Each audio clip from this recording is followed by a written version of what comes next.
বেশ কয়েক বছর ধরে উদ্বেগজনকভাবে একটা জিনিস বেড়ে চলেছে। সেটি হচ্ছে প্রত্যেকটি পাড়ায়, মহল্লায়, গ্রামে মসজিদ ভিত্তিক বিভিন্ন শিক্ষা প্রতিষ্ঠান গড়ে উঠছে। শিক্ষা প্রতিষ্ঠান গড়ে ওঠা মোটেও দোষের না। কিন্তু আপনি দেখেন, আপনার গ্রামে হয়তো ১ টা বা ২ টা প্রাইমারি স্কুল থাকতে পারে। হাই স্কুল কয়টা? অনেক গ্রামে হাই স্কুল নাই। কলেজ তো আরো বিশাল ব্যাপার, বিরাট ব্যাপার। কিন্তু আপনি যদি দেখেন আপনার এলাকায় ৫ টা মসজিদ আছে, ৫ টা মসজিদে কোরআন ধর্মীয় শিক্ষা দেওয়া হয়।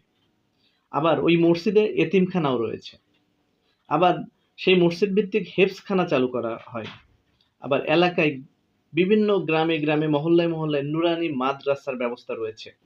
আমরা যদি মাদ্রাসার ধরনগুলো দেখি, তাহলে দেখব নুরানি মাদ্রাসা, হেফজখানা, ক্যাডেট মাদ্রাসা, কওমি মাদ্রাসা, মহিলা মাদ্রাসা, এতিমখানা, এই টাইপের নানা মাদ্রাসা প্রতিষ্ঠিত হচ্ছে। এটা ভালো, ধর্ম বিস্তারের জন্য এই প্রতিষ্ঠানগুলো কাজ করবে, এটাই স্বাভাবিক। এখান থেকে বের হয়ে মানুষ সৎ হবে, আদর্শিক হবে, এটাও স্বাভাবিক।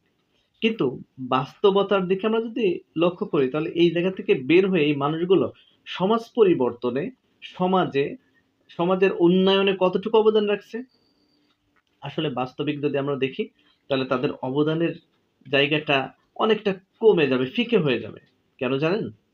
কারণ কওমি মাদ্রাসায় পড়ুয়া একজন শিক্ষার্থী, সে কি ডাক্তার হতে পারে? সে কি ইঞ্জিনিয়ার হতে পারে? পারে না। তাহলে দেখেন, ধর্ম প্রচারের মধ্য দিয়ে আমরা যেটা শিখছি কি, যে জান্নাতে যাওয়ার জন্য আমাদের এই পৃথিবীটা একটা শস্যক্ষেত্র, কোনো সন্দেহ নাই, একেবারে সত্য, নিরেট সত্য, বাস্তব কথা। কিন্তু এই শস্যক্ষেত্রে আপনাকে মাথা উঁচু করে চলতে হবে। সেই চলাটাকে শেখায়, সেই চলাটা শিখাবে আপনার শিক্ষা প্রতিষ্ঠান। আপনি যদি এতিমখানায় পড়ে ৩ বেলা অন্যের বাড়িতে খেয়ে দিন যাপন করেন, তাহলে আপনার মাথা কখনো উঁচু হবে না। আপনি কখনো সম্মান নিয়ে, ব্যক্তিত্ব নিয়ে, আত্মমর্যাদা নিয়ে অন্যের সামনে কথা বলতে শিখবেন না। আমরা এত বেশি শিক্ষা প্রতিষ্ঠান হচ্ছে, কোনো সমস্যা নাই। কিন্তু সমস্যা হচ্ছে এদের উদ্দেশ্য নিয়ে। এদের এই যে প্রতিষ্ঠানগুলো, এখান থেকে দেখেন ডাক্তার, ইঞ্জিনিয়ার, বড়, বড় ব্যবসায়ী তৈরি করছে না, প্রশাসক তৈরি করছে না, বিসিএস ক্যাডার তৈরি করছে না। কি করছে? এই যে কোনো রকম একটু শিক্ষা নিয়ে তারা বের হয়ে কোনো একটা আরেকটা ধর্মীয় শিক্ষা প্রতিষ্ঠান গড়ে তুলছে। সেখানে বাচ্চাদের পাঠায় দিচ্ছে বাড়িতে, বাড়িতে। এভাবে বাড়িতে, বাড়িতে চাওয়া জিনিস খেয়ে তারা জীবনযাপন করছে। এই যে পদ্ধতিটা, এই পদ্ধতির মধ্য দিয়ে একজন শিক্ষার্থী সে প্রকৃতপক্ষে হীনমন্যতায় ভোগে। বাস্তবিকভাবে যদি দেখি, এই শিক্ষা প্রতিষ্ঠানগুলো দেশ এবং দেশ ও জাতির কল্যাণে খুব বেশি অবদান রাখতে পারছে না। আমরা লাল সালু উপন্যাসে দেখেছি যে মজিদ এরকম স্বল্প ধর্মীয় জ্ঞানের অধিকারী, সে আমসি পড়তে পারে, আমপারা পড়তে পারে। এবার হঠাৎ করে একটা এলাকায় যেয়ে সে কিভাবে সে তার ওই যে স্বল্প পুঁজি, যেখানে মানুষের ভিতরে ধর্মীয় জ্ঞান কম, সেখানে যে সে ধর্মকে কিভাবে হাতিয়ার হিসেবে ব্যবহার করে স্বার্থ সিদ্ধি করেছে নিজের। আমরা জাকির নায়েকের কথা জানি। জাকির নায়েক পৃথিবীর একটা অন্যতম দায়ী। তিনি কি করছেন? ধর্ম প্রচার করতে তিনি কিন্তু শুধু ইসলাম ধর্ম পড়েন নাই। তিনি অন্যান্য ধর্মগুলো পড়েছেন। কেন পড়েছেন? কারণ আমি যখন আমার ধর্মকে শ্রেষ্ঠ করতে চাইবো, তখন অন্য ধর্মের যে বিষয়গুলো রয়েছে সেটা আমাকে জানতে হবে। কেন তারা শ্রেষ্ঠ নয়, এটা জানতে হবে। কিন্তু আমাদের এই যে শিক্ষা পদ্ধতি, এই পদ্ধতিতে আমাদের কি সেই পাশ্চাত্যের শিক্ষা, আধুনিক শিক্ষা, ইংরেজি শিক্ষা, এই শিক্ষাগুলো দেওয়া হয়? দেখেন আমাদের রবীন্দ্রনাথ, নজরুল ইসলাম, বঙ্কিমচন্দ্র, শরৎচন্দ্র এরা অনেক বই লিখেছে। বইয়ের ভিতরে নানা অসঙ্গতি থাকতে পারে, কোনো ব্যাপার না, সেটা ঠিক আছে। কিন্তু তাদের ভিতরে তো তারা কিছু সমাজ সংস্কারের কথা বলেছে। সেই বিষয়গুলো কেন ঠিক বা কেন বেঠিক, এটা জানতে গেলে তো আমাদের সেই বইটা পড়তে হবে। কিন্তু আমাদের এই ধর্মীয় প্রতিষ্ঠানগুলোতে এই বইগুলোকে অবজ্ঞা করা হয়। যার ফলে তারা শুধু একপাক্ষিক শিক্ষায় শিক্ষিত হয়ে দেশ এবং সমাজে প্রভাব বিস্তার করতে পারে না। এই টাইপের মাদ্রাসা ভিত্তিক যে শিক্ষা প্রতিষ্ঠান, সেখান থেকে বের হয়ে সে একটা মাদ্রাসারই শিক্ষক হচ্ছে। কিন্তু এরা নতুন করে সৃষ্টি করতে পারতেছে না একজন ব্যবসায়ী। এরা সৃষ্টি করতে পারছে না একজন ডাক্তার, ইঞ্জিনিয়ার, কৃষি অফিসার, আ বিসিএস ক্যাডার, এগুলো তৈরি করতে পারছে না।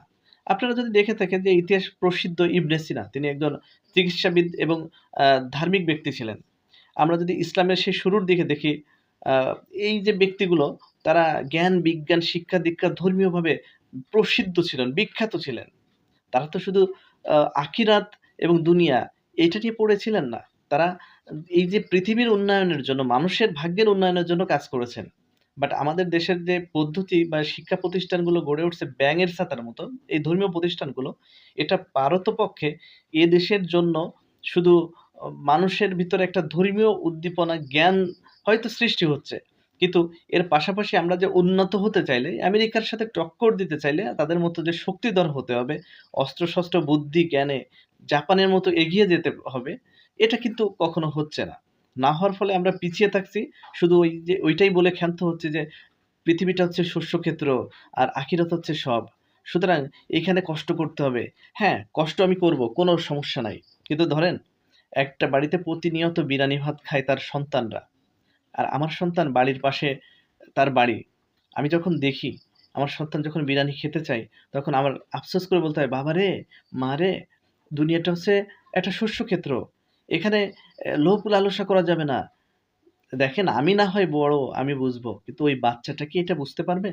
সে কি বুঝতে চাইবে?" সুতরাং এই যে এই শিক্ষাটা থেকে আমাদের বের হতে হবে।